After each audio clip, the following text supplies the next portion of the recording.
Oh, fantastic. You can hear everything. I have to sit very carefully because if I move my chair slightly too much, you're gonna hear it.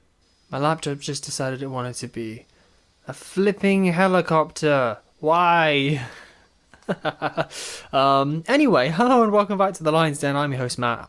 As always, I said that really quickly. I'm deciding to try a slightly different recording setup at home. I'm actually at home today. Woo. And it's a little bit, maybe a little bit echoey, maybe a little bit unpersonal. If not, I will just go back to the way I used to do this. Not entirely sure what I want to talk about today. I'll be honest, I just decided to start the recording and see where we go. I have a notepad that I wrote down a bunch of ideas in, just as a kind of maybe sort of starting point.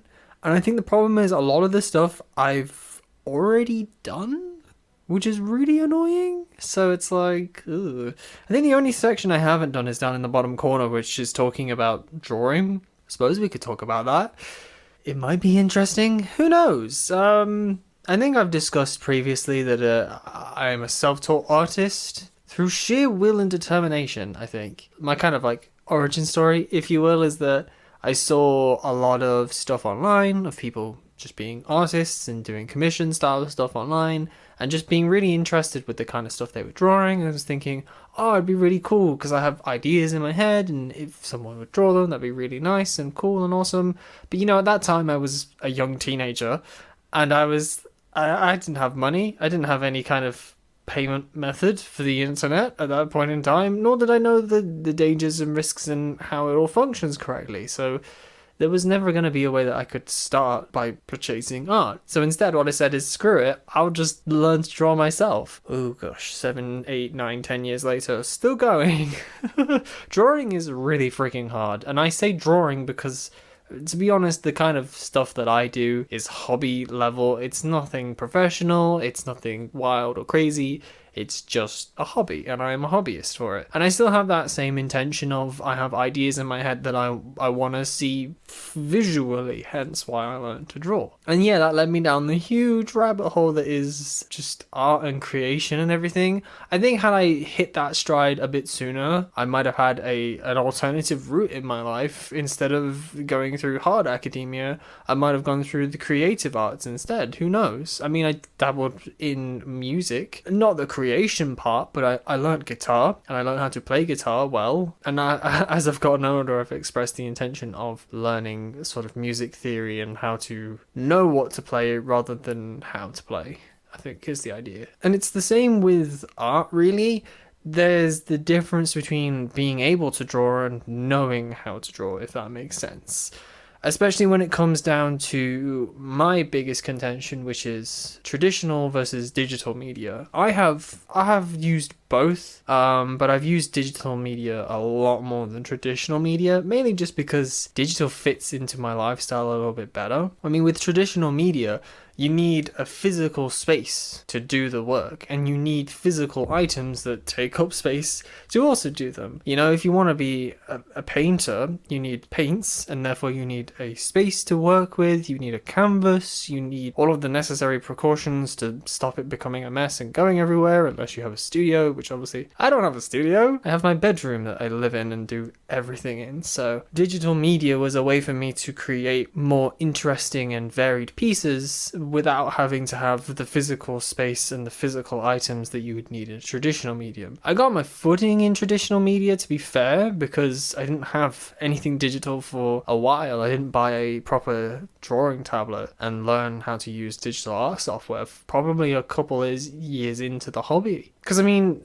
the one good thing about traditional media is all you need is a pencil and some paper. Off you go. You don't need anything more complicated than that to create some phenomenal artworks. I mean, the things that people do with just a set of pencils, or even just a single pencil or a pen, you can do wonderful things with just a pen, is genuinely quite impressive. And I've always had this kind of battle in my head, because I think technically both can become extremely complicated and extremely difficult, and the results that they can produce are both just as good as the other, but they produce different results, I think, is the key point. And I've always thought that digital mediums have a slight advantage in terms of the ability to undo things in a digital medium is far easier. Whereas with a traditional medium, once you've done it, that's it. You can't undo something. There's no undo button in real life. Yeah, you have rubbers and erasers for pencil drawings, and yeah, there are certain methods to like re-wet acrylic paints, I think, or with watercolors you can layer stuff, and there are ways to kind of undo to some extent, but you can't just take a digital eraser and completely scrub out a section or delete a layer, so without being biased, despite the fact that I use the digital medium more, I think digital is a little bit easier. That being said, there are techniques in traditional media that are, as far as I'm aware, almost impossible to recreate in a digital medium. I don't know, that might be just my limitations, but for example, Bob Ross, right? Man just takes a palette knife and some paint and goes swoosh, boom, here's your mountain. It's got highlights, it's got depth, it's got shape. And I'm sat there like, if I tried to do that digitally with what I know currently,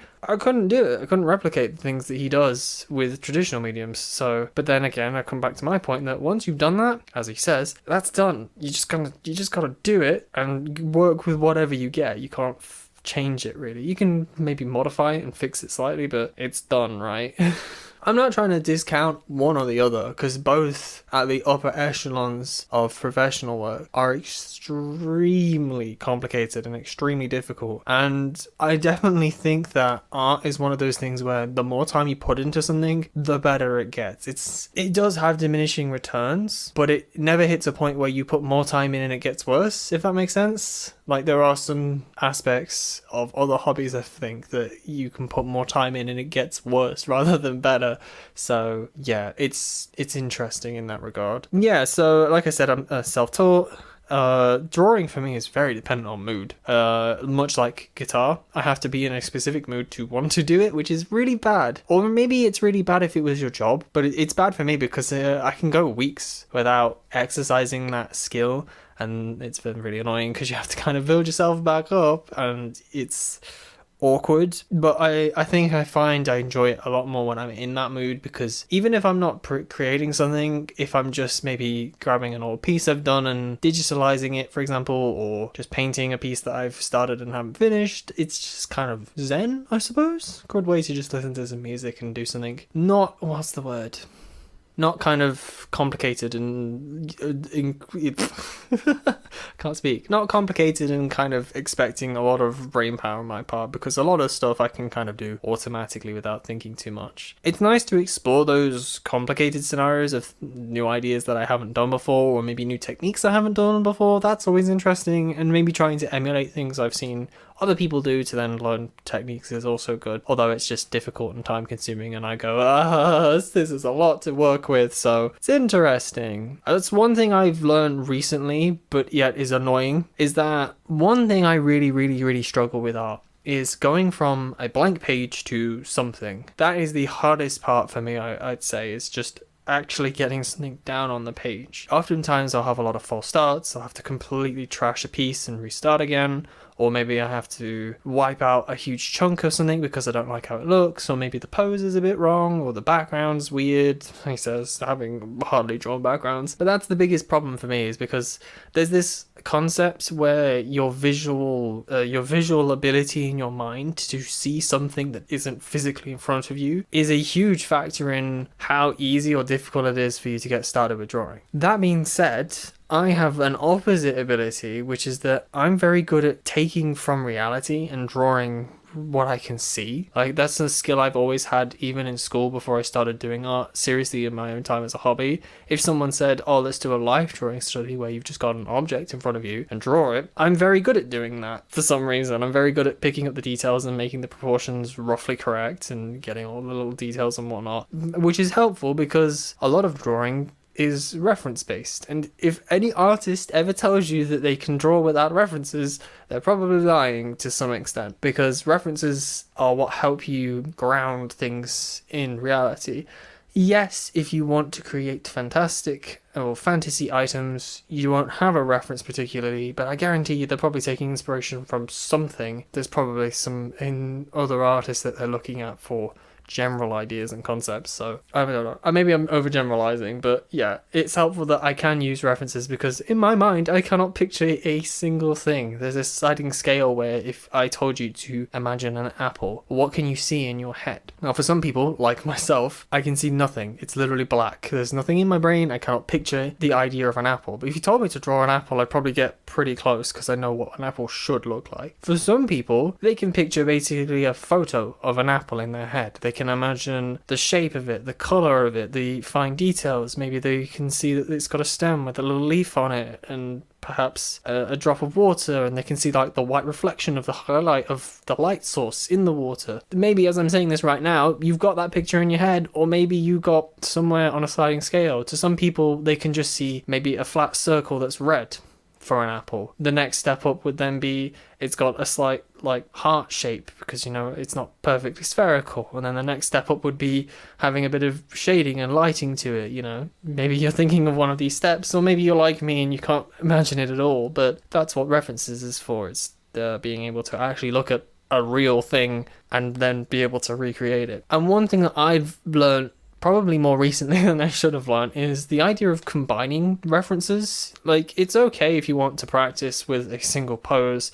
Let's say someone's shooting a bow and arrow. You can take that picture and just recreate it, or maybe slightly change the perspective of the image. One thing you can also do is take the concept of an archer and that pose of shooting an arrow and maybe have them jumping in the air. So you get someone doing like a ballerina pose where they're jumping in the air, and you combine like the legs of the ballerina jumping and then the top half of the archer shooting. That's also a good way of using references but creating something new, or something that's not just a one-to-one copy, if that makes sense. That's something I've learned recently and something I need to kind of push myself forward. The other thing as well is, which is harder for me personally, is just drawing a pose that you want and then finding references for each part of it. So let's say you want to draw, let's say like a superhero lifting a car over their head, for example. You could grab the arm that's lifting the car from someone doing like a gym exercise, for example, but you just want that arm. And then you could grab the legs from another exercise in the gym. This is a bad example because they'd all be pieces from a gym, but that's the idea, is that this one pose of someone lifting a car over their head, you can Google multiple different images of different exercises and piece together the different parts to make a single pose, as opposed to having to find a predetermined pose. If that makes sense? That probably makes sense. I'm maybe rambling a little bit, but art is an interesting hobby because it's very polar opposite to what I went through school and did in academia, and I think that's why I like it, because it comes back to that idea of I wanted to have visions and ideas and I wanted to see them in person, but I needed a way to do that without having the ability to commission someone else. So I do it myself, right? If you can't buy something or ask someone else to do it yourself. And that's not necessarily available to everyone, but like I said, you can create some fantastic things with just a pencil and a piece of paper. And I think I'll leave it on that. That's my inspirational quote, is a piece of paper and a pencil. But anyway, I hope you've all enjoyed listening to me ramble on once again, and I'll see you all next week. Bye!